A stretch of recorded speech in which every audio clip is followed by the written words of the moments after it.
Consider that all you believe about female desire is a facade. That love isn't tenderness, but a tactic as ancient as power. Machiavelli grasped this ages ago. Beneath each kind gesture lies a calculation, beneath each silence, a test. He decoded a pattern so dark, he had to conceal it to prevent his own ruin. Men overlooked it, women refined it.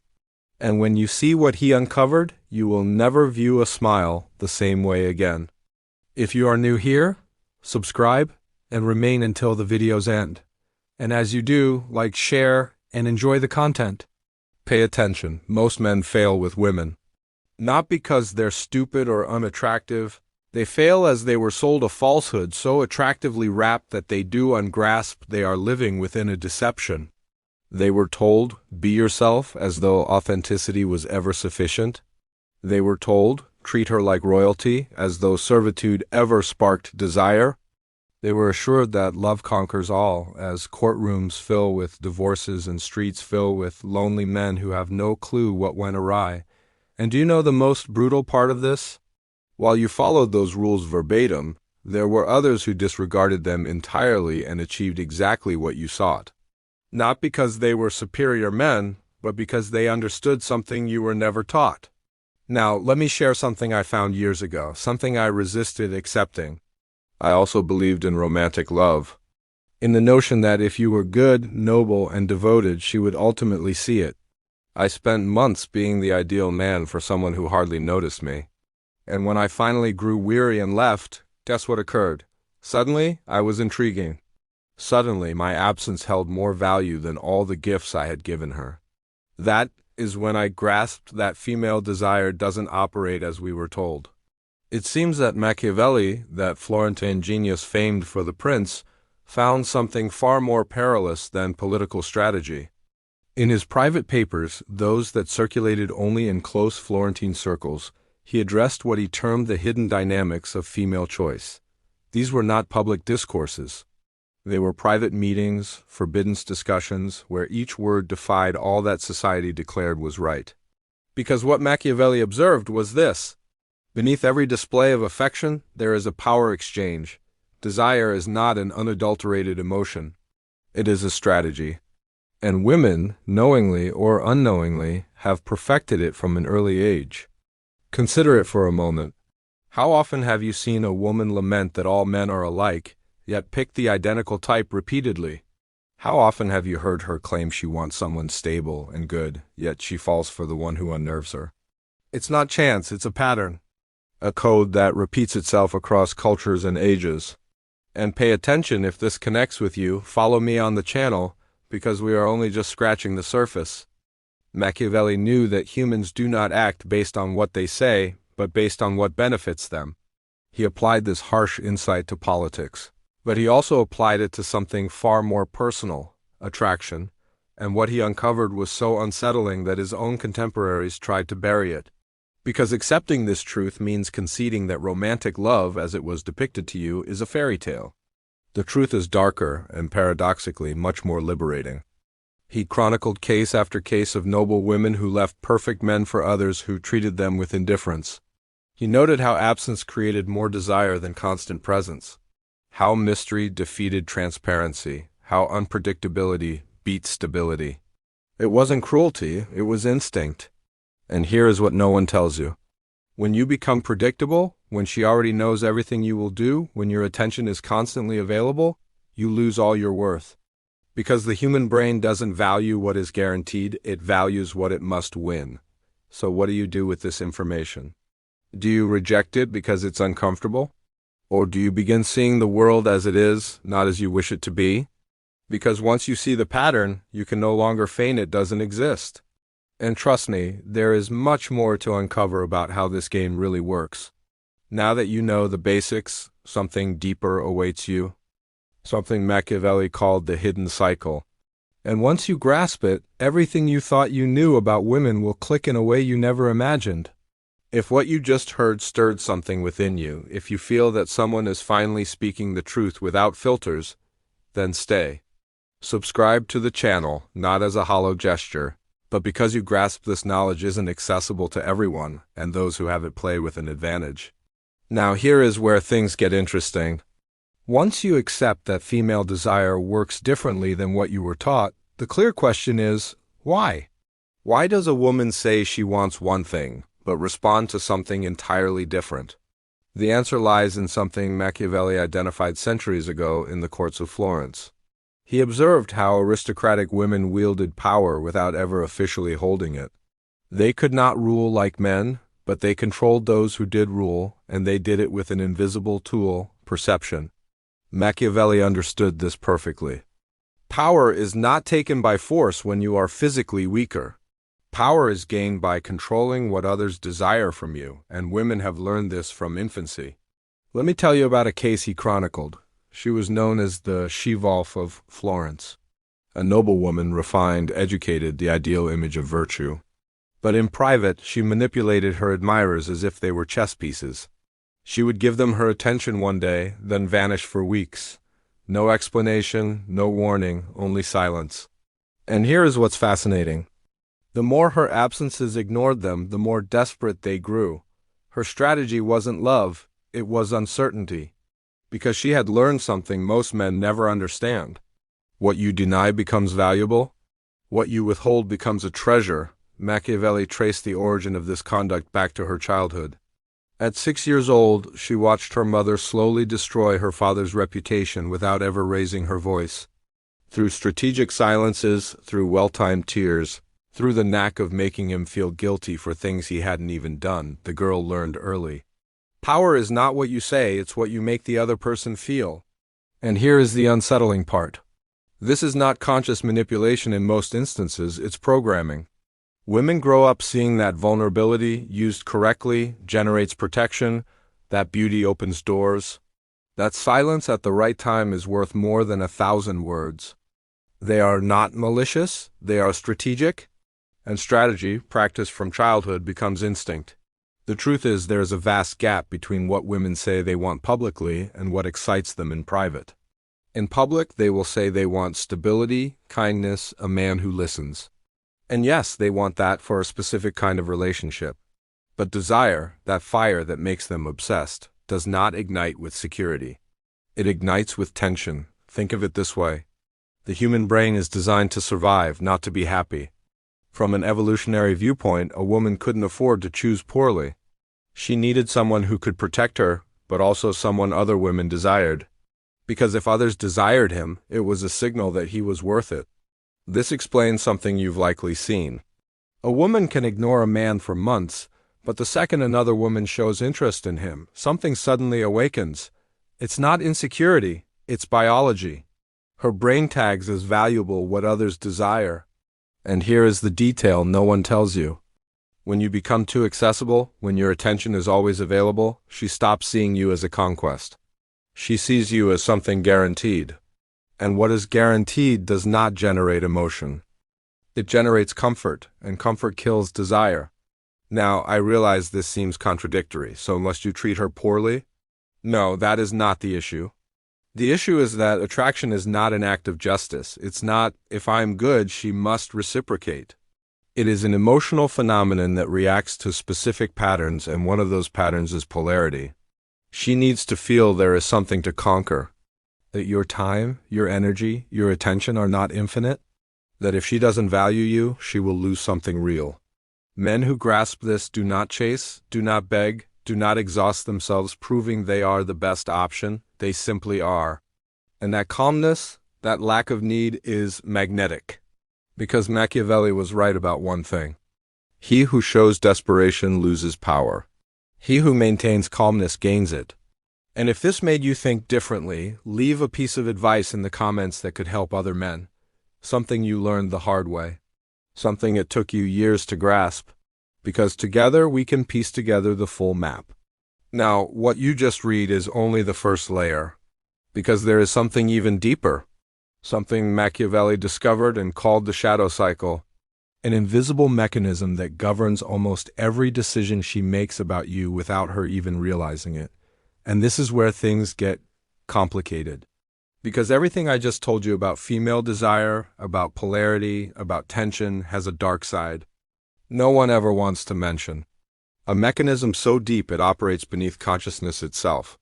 Machiavelli called it the shadow cycle. It is not something women consciously decide. It is a biological program, an invisible force that guides almost all of their decisions without them even noticing. And once you understand how it works, you start seeing patterns where, before, you only saw chaos. Let me show you this from another angle. Think about the last time you heard a woman say with absolute conviction, "I want a good man, stable, someone who treats me well."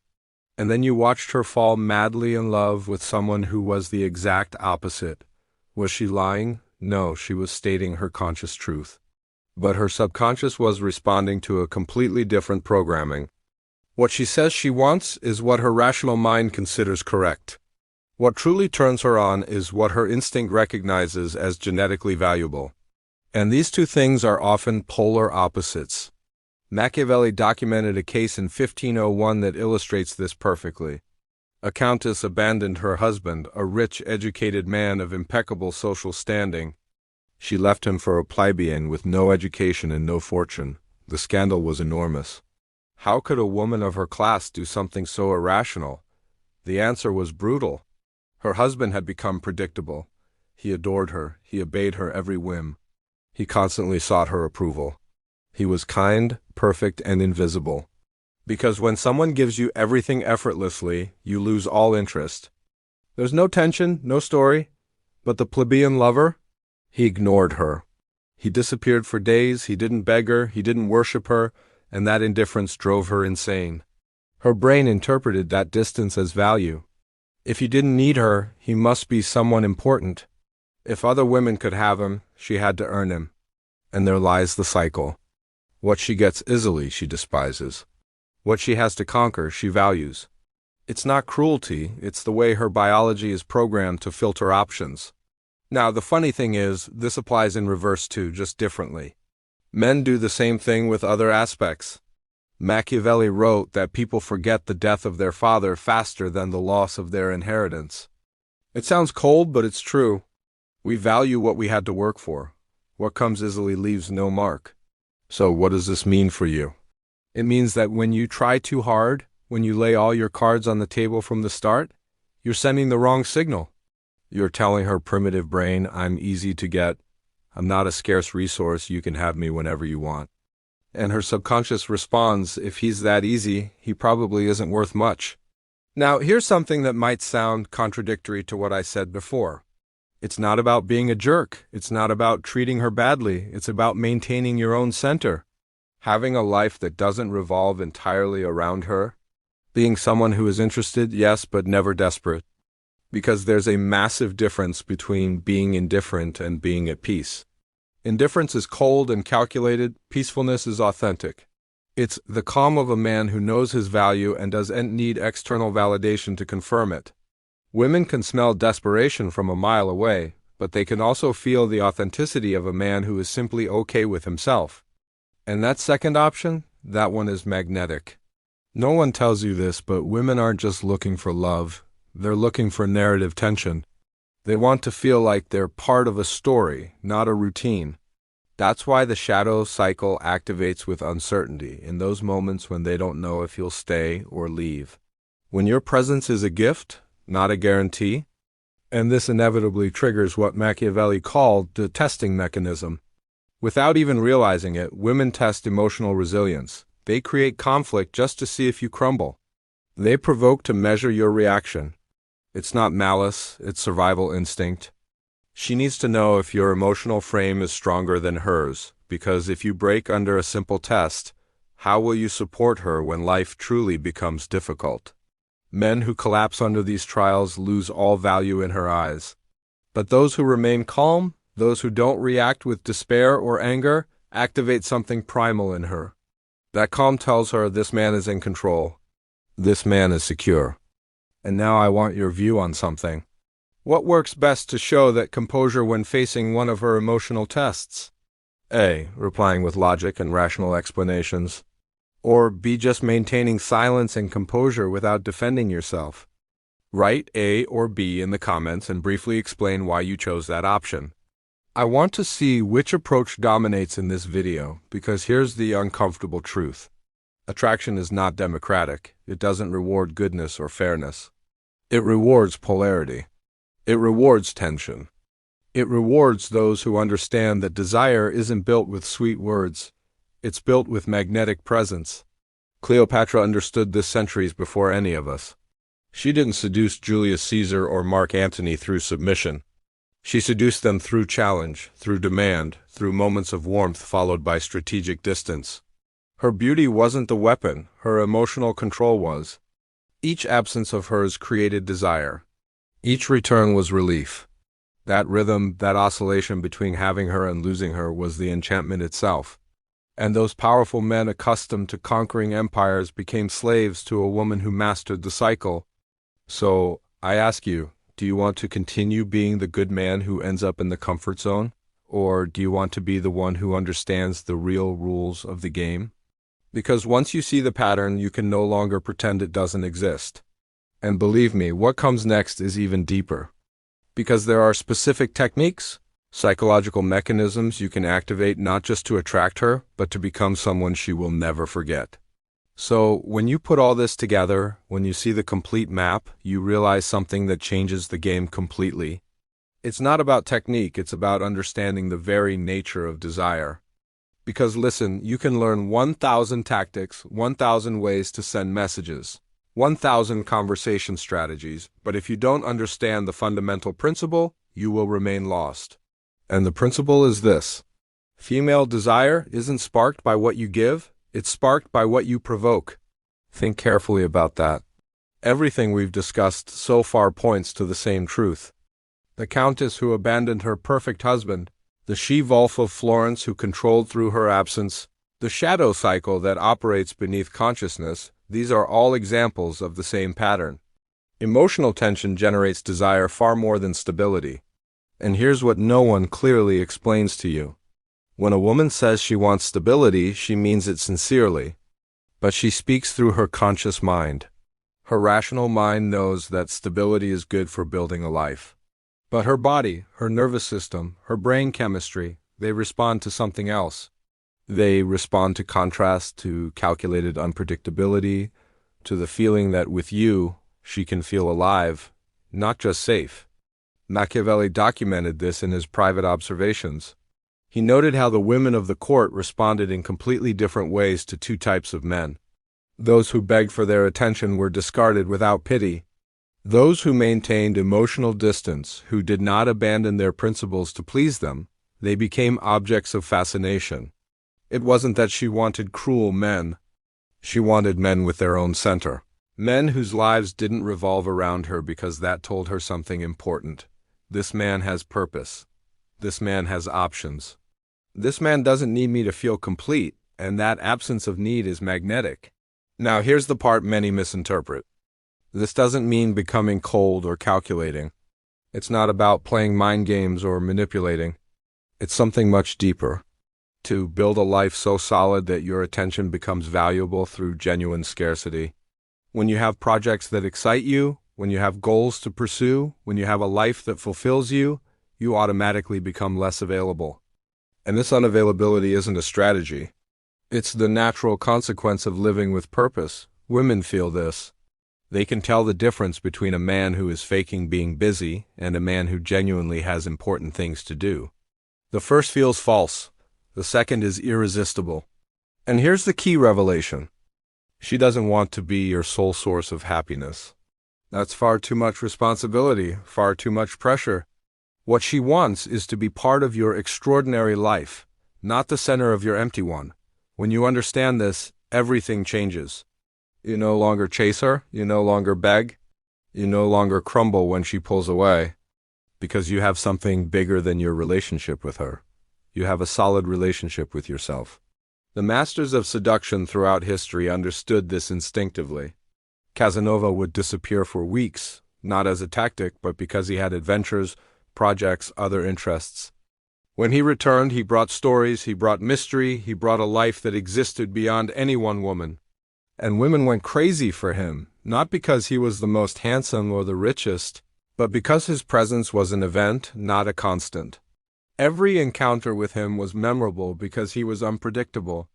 You never knew which version of him you would find. Napoleon did the same with Josephine.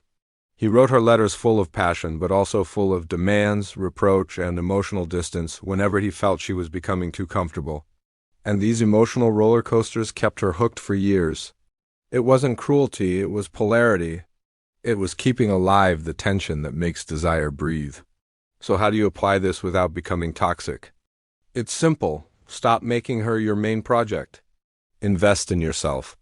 Build something that matters more to you than the approval of any woman. And when she enters your life, let her be an addition to something already complete, not the missing piece that makes you feel whole. Because when you stop needing her, she begins to need you. When you stop chasing her, she starts wondering why. And when your attention becomes selective, she begins to value it. And in the end, as Machiavelli said, fortune favors the prepared, not the one who waits for things to improve on their own. If you want the dynamics to change, you must change first. You need to stop playing by the rules you were taught and start understanding the rules that truly move the board. It's not about being the best man for her. It's about being such a complete man that your presence becomes a privilege, not a right. About becoming someone whose attention is worth earning. Because once you reach that point, everything I've told you makes sense. The shadow cycle works in your favor. Attention is created naturally, and she not only desires you, she respects you. And that combination, desire plus respect, is what builds something lasting. It's not blind passion that fades in weeks. It's a deep attraction that endures because you never became predictable. You never let your life revolve solely around her. So the question now isn't if this works. The question is, are you prepared to do the internal work this demands? Because there are no shortcuts here, no magic formulas. There's only one harsh truth. Either you build a life that gives you value, or you will persist in begging for attention. Listen, everything I have shared with you isn't theory. It is the map most will never see. Machiavelli grasped this centuries ago. The world rewards those who see things as they are, not as they ought to be. If this moves something in you, if you finally feel someone is telling you the truth without filters, then do not leave just yet. Leave a piece of advice in the comments for other men. Something you have learned the hard way, something it took you years to grasp, because together we rebuild the full map. And if you want more content like this, raw and unfiltered, subscribe to the channel, give this a like, and share it with someone who needs to hear it. This isn't just a gesture, it is a statement, a strike against deceit. Because the world doesn't change when men shout louder, it changes when they see with clarity. And that clarity, that understanding, is your power.